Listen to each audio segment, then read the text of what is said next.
தமிழ் புத்தாண்டுக்கும் ஆங்கில புத்தாண்டுக்கும் ஒன்றும் ஒரு பெரிய வித்தியாசம் ஒன்றும் இல்லை. ஒரே ஒரு வித்தியாசம் தான். அமைதியாக கோயிலுக்கு போய் சுவாமியை கும்பிட்டு பெரியவர்களை வணங்கி வீட்டில் சக்கரை பொங்கல் வெண்பொங்கல் இப்படிலாம் பண்ணி சாப்பிட்டு வடை பாயசத்தோட சாப்பாடு சாப்பிட்டோம்னா அது தமிழ் புத்தாண்டு. பாதி ராத்திரிக்கு போய் நல்லா ஏற்றிக்கிட்டு பைக்கில் போய் மோதிக்கிட்டு விழுந்தா அது ஆங்கில புத்தாண்டு.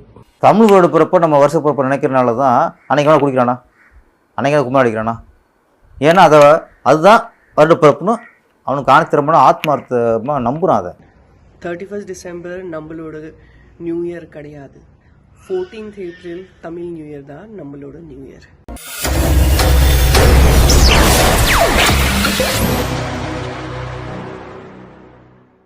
எல்லாருக்கும் வணக்கம். இன்னைக்கு ஆக்சுவலாக என்ன நாள்?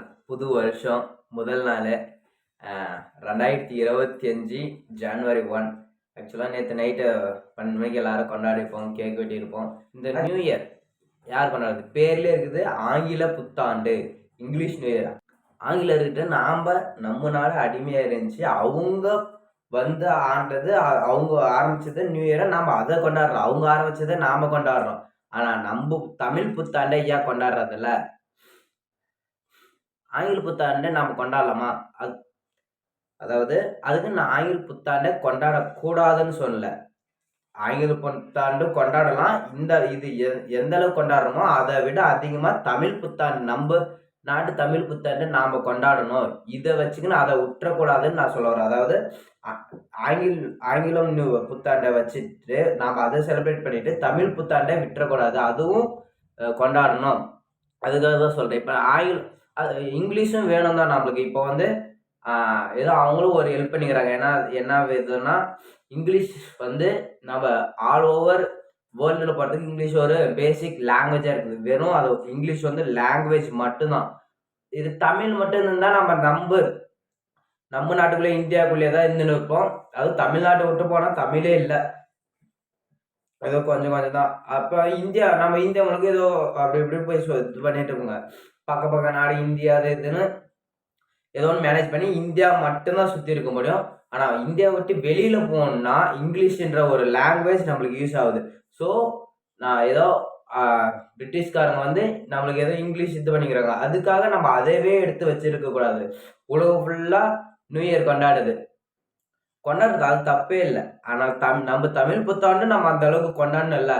இங்கிலீஷ் வந்து நம்ம போடுற சட்டை மாதிரி தான். நம்மளை வந்து ஒரு பாதுகாப்பாக வச்சுக்கணும், அவ்வளோதான். வெளியில் நம்மளை வந்து ஒரு செக்யூரிட்டியாக வச்சுக்கணும்.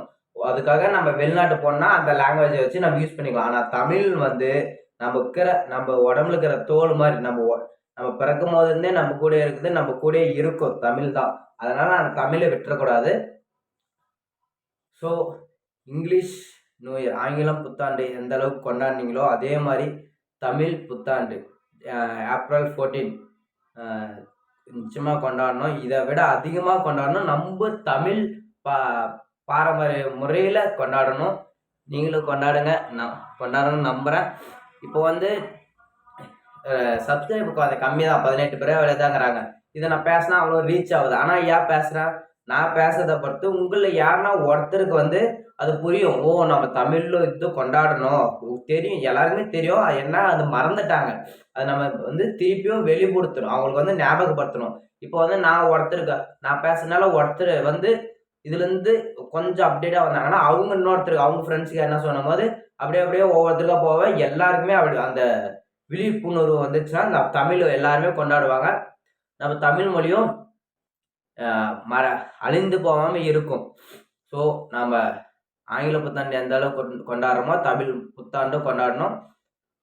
ஆங்கில புத்தாண்டு கொண்டாடக்கூடாதுன்னு சொல்லலை, கொண்டாடலாம்.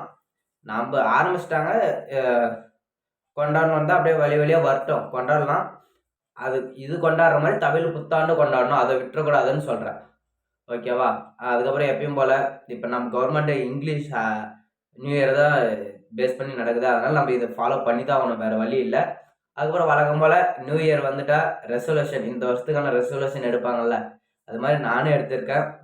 அதை எழுதி வச்சிருக்கேன் நோட்டில். இந்த வருஷத்துக்கு நான் என்னென்ன எடுத்து வச்சுக்கிறேன்? சின்ன விஷயம்தான். அந்த சின்ன விஷயம்தான் பெரிய மாற்றத்தை உண்டாக்கும். நீங்களும் இந்த வருஷத்துலேருந்து நல்ல பையனாக, நல்ல ஒழுக்கமாக, டிசிப்ளினாக இருக்க பாருங்கள். நான் வந்து என்ன நினைக்கிறேன்னா, நான் டெய்லி 7 மணிக்கு தான் எழுவுனேன். இனிமேட்டுக்கு வந்து 5 மணிக்கு எழணும் அப்படின்ட்டு ஒரு முடிவு எடுத்து வச்சிருக்கேன். காலையில் இழந்ததுமே தண்ணி குடிக்கணும், வெறும் வயிற்றுல தண்ணி குடிக்கணும். அதுவும் இன்னும் சுடுதண்ணி குடித்தா இன்னும் பயங்கரமாக இருக்கும். அது ஒரு நல்ல எஃபெக்டிவாக இருக்கும். ஆனால் பேசிக்காக தண்ணி குடிக்கணும் காலையில் வெறும் வயிற்றுல. அதுக்கப்புறம் தினசரி ஒரு 1/2 மணி நேரமாச்சு எக்ஸசைஸ் பண்ணணும். ஏதோ ஒரு இப்போ வந்து நான் இதுக்கு முன்னாடி கூட ரீசெண்டாக டெய்லியும் வாக்கிங் போகிறது அது மாதிரிலாம் இது பண்ணேன். சில நாள் விட்டேன், அது அப்படியே ட்ராப் அவுட் ஆயிடுச்சு.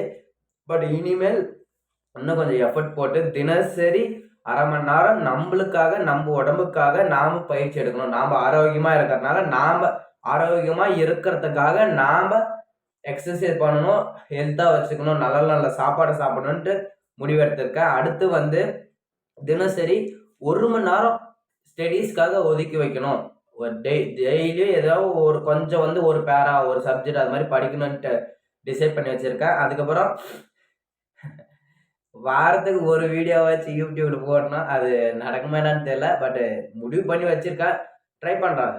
எஃபர்ட் போடுறது முடியாத ஒன்றும் இல்லைல்ல. நம்ம டிடிஎஃப் அண்ணா சொன்ன மாதிரி ஹார்ட் ஒர்க்கு, டெடிகேஷன், கண்டினியூட்டி இருந்தால் என்ன வேணாலும் சாதிக்கலாம். கண்டிப்பாக வாரத்துக்கு ஒரு வீடியோ அப்லோட் பண்ண ட்ரை பண்ணுறேன், போடுவேன்னு நம்புகிறேன். அதுக்கப்புறம் உங்களுக்கு எதனா கண்டென்ட் இது மாதிரி போட்டால் நல்லாயிருக்கும் அப்படின்னா கமெண்டில் சொல்லுங்கள், நான் அதுவும் ட்ரை பண்ணேன். அதுக்கப்புறம் நல்லா சாப்பிட்ணுங்க, நல்லா சாப்பிடணும். இந்த ஃபுட்டு தான் சாப்பிடணும், இதுதான் சாப்பிடணும் அப்படிலாம் இல்லை. எது வேணாலும் சாப்பிடுங்க, ஆனால் உடற்பயிற்சி வந்து செய்யணும். என்ன சாப்பிட்டாலே உடற்பயிற்சி செஞ்சுட்டா ஒரு ப்ராப்ளமும் வராது. இதே உடற்பயிற்சி செய்யாமல் சாப்பிட்டு இன்புட் மட்டும் போட்டுனே இருந்தால் வயிறு பானை மாதிரி வரும். அதுதான் நம்மளுக்கு அவுட்புட்டாக கிடைக்கும். இதே நம்ம இன்புட்டும் போட்டு அவுட்புட்டை எக்ஸசைஸும் பண்ணால் நம்ம கொலஸ்ட்ரால்லாம் தயி நம்ம பாடி வந்து பில்ட் ஆகும், அதே ஹெல்த்தியாக இருக்கலாம். ஸோ அது வந்து நல்லா சாப்பிட்ணும், ஹெல்த்தாக இருக்கணும். அதுக்கப்புறம் தண்ணி வந்து அப்பப்போ குடிச்சுனே இருக்கணும். அதாவது நம்ம பாடி வந்து ஹைட்ரேட்டாக வச்சுக்கணும் அப்படின்ட்டு டிசைட் பண்ணியிருக்கேன். அதுக்கப்புறம் இந்த வருஷத்தில் வந்து ஒரு 3 மாதத்துக்கு ஏதோ ஒன்று புதுசாக கற்றுக்கினே இருக்கணும், நம்மளோட ஸ்கில்லை வந்து டெவலப்மெண்ட் பண்ணிக்கணுன்ட்டு ஒரு முடிவு எடுத்து வச்சுருக்கேன். அதுக்கப்புறம் சேவிங்ஸ், இது ரொம்ப முக்கியம். பணத்தை வந்து வீணடிக்காமல் சேவிங் பண்ணி வைக்கணும் அப்படின்ட்டு ஒரு முடிவு எடுத்து வச்சுருக்கேன். தினசரி ₹1 இல்லைன்னா ₹10 நம்ம சேவிங்ஸில் போடணும் அப்படின்ட்டு ஒரு முடிவு எடுத்து வச்சுருக்கேன். இந்த வருஷத்துக்கு இவ்வளோ தான் எடுத்து வச்சுருக்கேன். இதை ஃபாலோ பண்ணவே போதுங்க, எங்கே ஃபாலோ பண்ண முடியுது. முக்கியமாக கவனம் கொடுக்கறது வந்து வாரத்துக்கு ஒரு வீடியோ போட ஆரம்பிக்கிறேன். அதுக்கப்புறம் தினசரி 30 நிமிஷம் அட்லீஸ்ட் ஒரு 1/2 மணி நேரம் எக்ஸசைஸ் பண்ணணும். இதெல்லாம் நம்ம இந்த வருஷத்தில் கண்டினியூவாக செய்வோம் அப்படின்ட்டு பார்க்கலாம். இப்போ வந்து உடனே வருஷம் ஃபுல்லாக எக்ஸசைஸ் பண்ணணும் அப்படின்ட்டா கொஞ்சம் ஸ்ட்ரகிள் வரும் தான். அதனால் ஒரு சேலஞ்சு மாதிரி இப்போ ஒரு 15 நாளைக்கு வந்து தினசரி 30 நிமிஷம் எக்ஸசைஸ் ஏதோ ஒன்று, ரன்னிங்கு, ஸ்கிப்பிங், புஷ்அப், சிட்டப் ஏதோ ஒன்று 1/2 மணி நேரம் மொபைலை விட்டு வெளியே வந்து ஒர்க் அவுட் பண்ணணும். அதுக்கோசரம் 1/2 மணி நேரம் தினசரி பண்ணணும். அதனால் 15 நாள், ஃபஸ்ட்டு 15 நாள் பண்ணலான்னு இருக்கா. சின்னசாவே போகலாமே, சிறுதுளி பெருவெள்ள மாதிரி சின்ன 15 நாள் இது பண்ணால் அது அப்படியே இது 15 நாள் ஃபஸ்ட்டு இதை கண்டினியூவாக போட பார்க்கணும், கண்டினியூவாக எக்ஸசைஸ் பண்ண பார்க்கணும். அப்படியே இன்க்ரீஸ் பண்ணி போகணும். எந்த ஒரு விஷயத்த 15 நாளைக்கு மேலே தொடர்ந்து செய்கிறாங்களோ அந்த விஷயம் வந்து அவங்களுக்கு பழக்கமாக மாறிடுன்னு சொல்லியிருக்காங்க. அதனால் நாமளும் ட்ரை பண்ணி பார்க்கலாம், நீங்களும் ட்ரை பண்ணுங்கள். ஏதோ ஒரு புது விஷயத்த ரொம்ப ஒரு 15 நாளைக்கு தொடர்ந்து செய்யுங்க, அது அப்படியே பழக்கமாயிடும். இஷ்டப்பட்டு செஞ்சால் கஷ்டம் தெரியாதுன்னு சொன்னாங்க. இஷ்டப்பட்டு செய்வோம், ஹெல்த்தியாக இருப்போம். மீண்டும் அடுத்த வீடியோவில் பார்ப்போம். பாய்.